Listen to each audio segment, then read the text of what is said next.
Film ini didasarkan pada kisah nyata yang sangat akurat dengan sejarah seorang bocah lelaki berusia 6 tahun bernama Sergei Aloskov yang kehilangan keluarganya akibat perang dan menjadi pahlawan dalam perang Rusia selama Perang Dunia II melawan Nazi Jerman. Film ini juga menunjukkan perjuangan perang dan adegan mengerikan yang disaksikan oleh anak laki-laki seusianya. Diceritakan, Sergei diselamatkan oleh resimen tentara pengawal ke-142 dari divisi senapan pengawal. Di sana ia diadopsi oleh seorang komandan dan ikut terlibat dalam beberapa pertempuran. Selain dicintai oleh para prajurit unit, ia juga membedakan dirinya dengan berbagai tindakan heroik. Tanpa berlama-lama, mari langsung saja ke alur filmnya. Diawali Sergei yang sedang memanjat pohon sambil menunggu ibunya mencuci pakaian di sungai. Tiba-tiba datang pesawat Jerman menuju lokasi mereka. Ibunya menyuruh Sergei untuk bersembunyi, tetapi Sergei menolak, malah mengarahkan ketapelnya ke arah pesawat itu dan mengenai hingga pesawat meledak. Tetapi itu hanya sebuah mimpi. Ketika terbangun, pagi itu pintu kamar Sergei diketuk-ketuk oleh seorang mama tetangga. Si mama bersyukur melihat Sergei masih selamat dari pembantaian tentara Jerman yang sedang berlangsung di desanya. Sebab semua keluarganya sudah meninggal dibunuh tentara Jerman. Terdengar suara anjing pelacak tentara Jerman sudah dekat. Lalu si mama menyuruh Sergei untuk segera pergi. Tetapi Sergei yang masih polos gak mudeng malah mau menunggu dulu ibunya datang. Pada akhirnya, Sergei keluar melalui jendela belakang, tetapi si mama mati tertembak.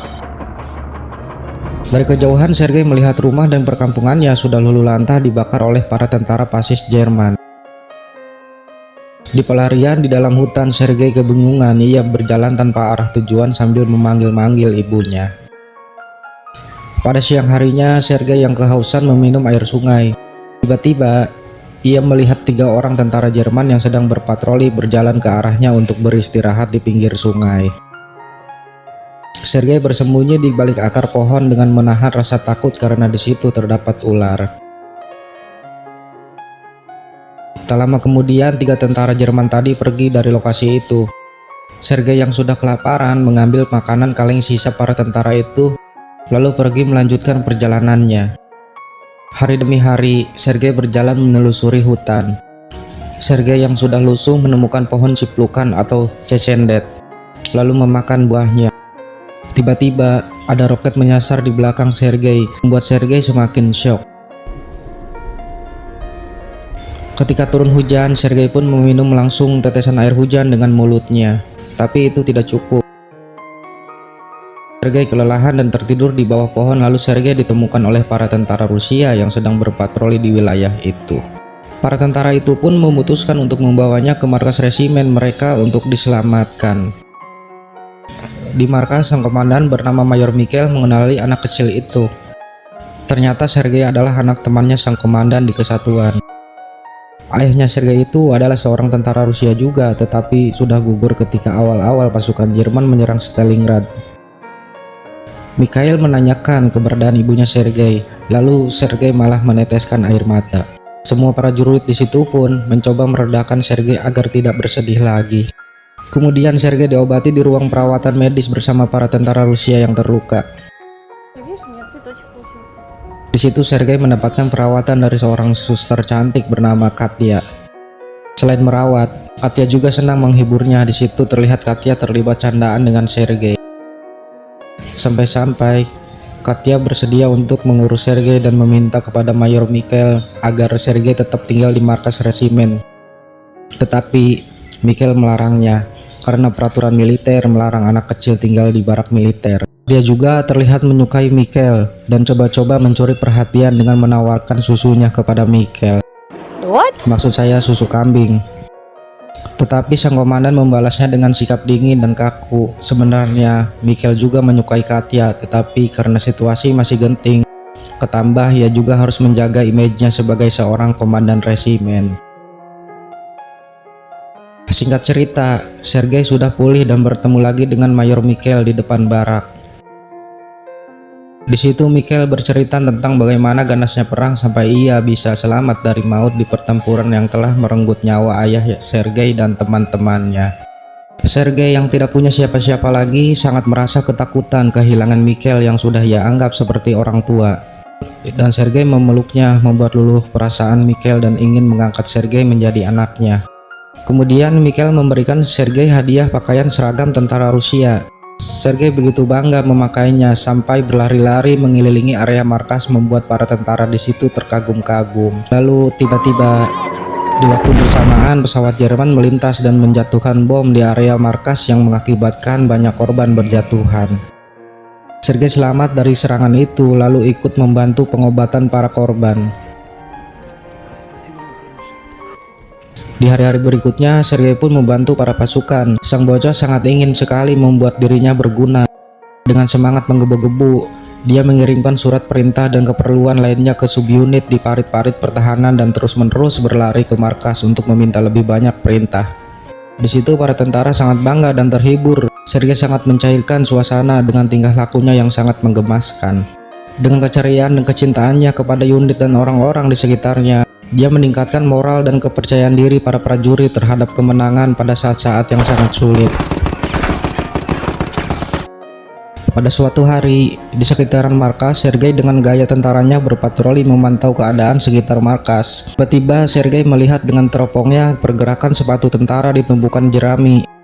Lalu Sergei segera bergegas dan melaporkannya kepada tentara bernama Andre. Awalnya Andre menganggapnya hanyalah sebuah candaan, tetapi kemudian Andre bersama Sergei dan 2 tentara Rusia lainnya pergi ke lokasi untuk memastikan. Ketika sampai ke lokasi itu, Andre meminta Sergei untuk diam di belakang. Andre dan para tentara mendekati tumpukan jerami. Ternyata benar saja ada 2 penyusup Jerman di balik jerami dan terjadilah baku hantam. Di situ Sergei dengan keberaniannya malah berlari ke tumpukan jerami tempat tentara Jerman bersembunyi. Lalu Sergei menemukan sebuah ransel berisi alat telekomunikasi dan mengamankannya. Andre pun berhasil menyergap para penyusup Jerman. Atas aksi dan kecerdikan anak seumur itu, Sergei mendapat apresiasi dari ayah angkatnya yang sekaligus komandan tentara resimen. Singkat cerita, di hari-hari berikutnya tentara Jerman kembali menyerang pertahanan Rusia. Seperti biasa, Sergei membantu para tentara lainnya mengirimkan suplai amunisi ke parit-parit pertahanan. Serangan Jerman yang bertubi-tubi membuat Sergei kali ini harus lebih ekstra hati-hati berjalan menyusuri parit.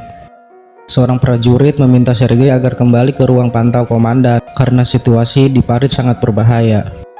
Ketika kembali ke ruang pantau, Sergei menyimak percakapan Mikhail dengan anak buahnya tentang telekomunikasi terganggu karena ada kabel telkom terputus. Kemudian diam-diam Sergei nekat menyusuri kabel telkom itu dan menemukan 1 tentara Rusia tergeletak sekarat memegang kabel yang terputus.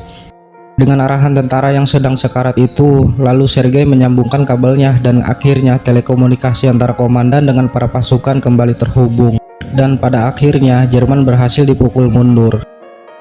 Karena beberapa aksi heroiknya yang telah ia lakukan, Sergei pun menerima penghargaan medali merit militer dari Jenderal Vasily Chuikov Teleskop. Di kemudian hari, Sergei dan para pasukan lainnya pergi akan melakukan kunjungan ke desa-desa wilayah Stalingrad.